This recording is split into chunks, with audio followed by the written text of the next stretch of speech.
दोस्तों, कर्नाटक से एक ऐसी खबर आई है कि घिग्गी बंध चुकी है जो नफरत और जहर फैलाते हैं। जी हां, इस नफरती गैंग को मुंह तोड़ जवाब मिला है। करारा तमाचा पड़ा है जो लगातार बच्चों और बच्चियों के सहारे अपनी राजनीति चमका रहे थे, जो नफरत फैला रहे थे, जहर फैला रहे थे।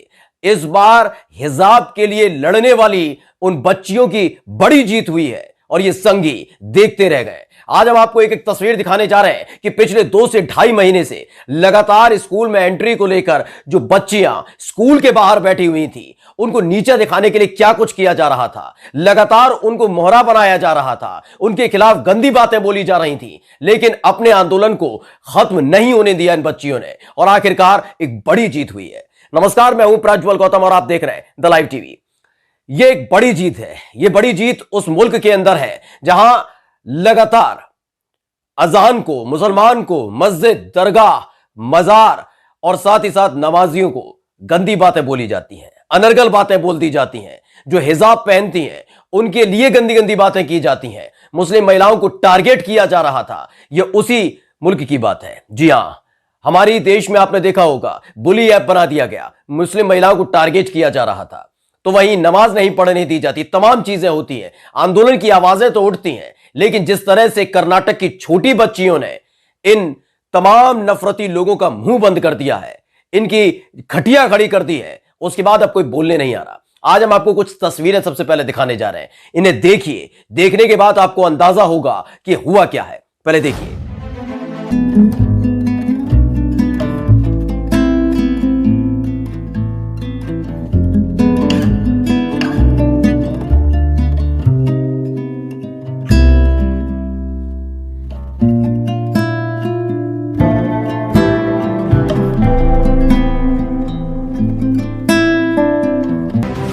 दरअसल ये कर्नाटक के पीयू कॉलेज है, गवर्नमेंट कॉलेज है, वहां की ये तस्वीरें हैं।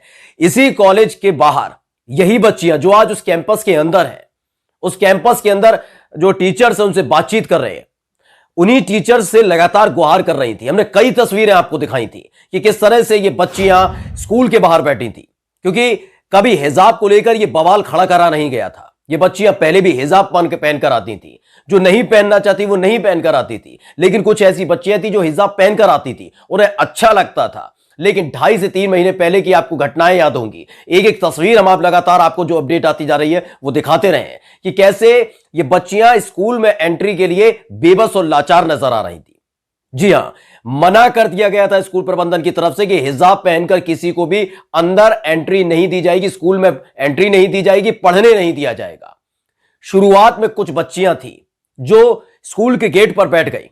उन्होंने कहा हम हिजाब के साथ ही अंदर एंट्री लेंगे, क्योंकि हम पहले भी ऐसा करते रहे। ये कोई बड़ा नियम कायदे कानून नहीं है, हम पहले भी आते रहे थे। लेकिन अब ऐसा क्या हुआ, स्कूल प्रबंधन को बताना होगा। स्कूल प्रबंधन कुछ नहीं बता रहा था। लड़कियों की तादाद लगातार बढ़ती जा रही थी और यह समझ लीजिए एक आंदोलन बन चुका था। लगातार इस आंदोलन में कई और लोग भी शामिल होते जा रहे थे। यह आंदोलन इतना बड़ा हो चुका था दोस्तों कि कर्नाटक की ये आवाजें अलग अलग राज्यों में भी सुनाई देने लगी थी। लेकिन इन सब के बीच इन आवाजों को दबाने की कोशिश की गई थी। सबसे पहले आपको वो विरोध की तस्वीरें दिखाते हैं जहां पर वो लड़कियां लगातार बैठी हुई थी, स्कूल प्रबंधन सुन नहीं रहा था। वो वीडियो देखिए आप।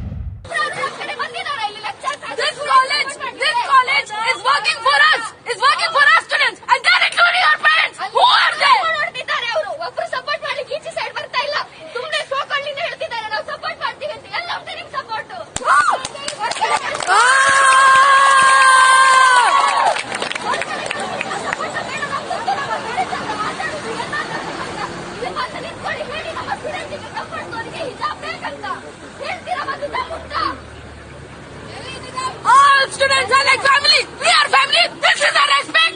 Don't you remember what he said in the first day of college? Principal ನಮಗೆ ವಾರಸ್ ಕಳಿಸ್ತಾರೆ.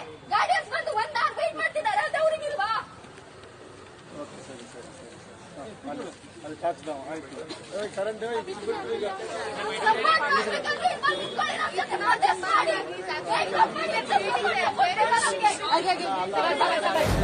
अब इस वीडियो के बाद क्या हुआ था अब आपको बताते हैं। लगातार ये तादाद बढ़ी, उसके बाद अब एक चाल चली गई। जो नफरती लोग हैं ना, जिनके इशारे पर, जिनके कहने पर इन लड़कियों को स्कूल में एंट्री पर पाबंदी लगा दी गई थी, उन्होंने ही एक और दाव चला, एक ऐसा दाव चला जिससे कम से कम हिंदू और मुसलमान के बीच की जो खाई है और चौड़ी हो जाए। छोटे छोटे बच्चों को टारगेट किया गया, यानी मोहरा बनाया गया। उनके गले में सैफ्रॉन यानी कि भगवा रंग का गमछा डाल दिया गया और उन्हें स्कूल में एंट्री दिलाई गई। आप सोचिए, जिस स्कूल के गेट पर ये बैठकर पिछले 2.5 से 3 महीने से अपनी एंट्री का इंतजार कर रही थी कि हम हिजाब के साथ एंट्री करेंगे, उसी स्कूल के अंदर इन और बच्चों को भगवा रंग के गमछे के साथ एंट्री दिलवाई गई, डंके की चोट पर दिलवाई गई। स्कूल प्रबंधन चुप्पी साधे बैठा रहा। उसे एक बार भी नजर नहीं आया कि हिजाब की अगर एंट्री नहीं है तो भगवा रंग की भी एंट्री नहीं होनी चाहिए थी, अगर कोई नियम है तो। वैसे तो ऐसा कोई नियम होना नहीं चाहिए। संसद में जब लोग भगवा पहनकर पहुंचते हैं, अपने अपने धर्म के परिधान पहन के पहुंचते हैं, तो इसमें कौन सी दिक्कत है? अगर भगवा पहनकर कोई पहुंच रहा है तो हिजाब पहनकर, लेकिन नहीं, स्कूल प्रबंधन ने फिर भी इन बच्चियों की बात नहीं मानी थी। और यहीं से बस यही गलती इनसे हो गई। जो नफरती गैंग है ना, इनसे यही गलती हुई, क्योंकि उसके बाद इनकी जमकर फजीयत हुई। पूरे सोशल मीडिया से लेकर तमाम जगह ने लताड़ा जा रहा था, बताया जा रहा था कि कैसे छोटे छोटे बच्चों को ये निशाना बनाकर राजनीति कर रहे हैं, कैसे जो बच्चियां आवाज अपने लिए उठा रही हैं, हिजाब के लिए आवाज उठा रही हैं, उनको मुंह तोड़ जवाब देने के लिए बच्चों का सहारा ले रहे हैं। लेकिन और उसके बाद जब फजीयत होनी शुरू हुई तो उसके बाद एक और बड़ा फैसला लिया गया है। आखिरकार इन बच्चियों के आंदोलन के सामने घुटने टेक दी हैं गवर्नमेंट पीयू कॉलेज ने। जो कॉलेज कल तक कह रहा था कि हिजाब के साथ आप एंट्री नहीं ले सकते, आज वो खुद खुली बाहों से इन बच्चियों का स्वागत करने पहुंचा, इनको समझाता हुआ नजर आया, इनके सामने घुटने टेकता हुआ नजर आया। इन बच्चियों ने अपने आंदोलन से बता दिया है कि ये मुल्क इनका भी है और हमारा भी। बता दिया है ये मुल्क हिंदू मुस्लिम सिख ईसाई सबका है। किसी के कहने पर, किसी के इशारे पर न संविधान बदलेगा, न कानून बदलेगा, और कानून से चलना ही होगा, क्योंकि ये मुल्क सबका है, किसी एक आदमी का नहीं है, किसी एक विचारधारा का नहीं है, किसी एक पार्टी का नहीं है। लेकिन कुछ पार्टियां ऐसी हैं जो इसको अपना एक अधिकार समझ रही हैं। जी हां, कर्नाटक में भारतीय जनता पार्टी की सरकार है, मुंबई साहब मुख्यमंत्री हैं, उसके बावजूद इन्होंने इन बच्चियों की हालत पर कभी कोई ट्वीट नहीं किया, कोई बात नहीं की। लेकिन आखिरकार जब मामला बिगड़ता चला गया तो उसके बाद अपनी फजीयत कराने के बाद, अपनी पार्टी की फजीयत कराने के बाद घुटने टेकने पड़े हैं।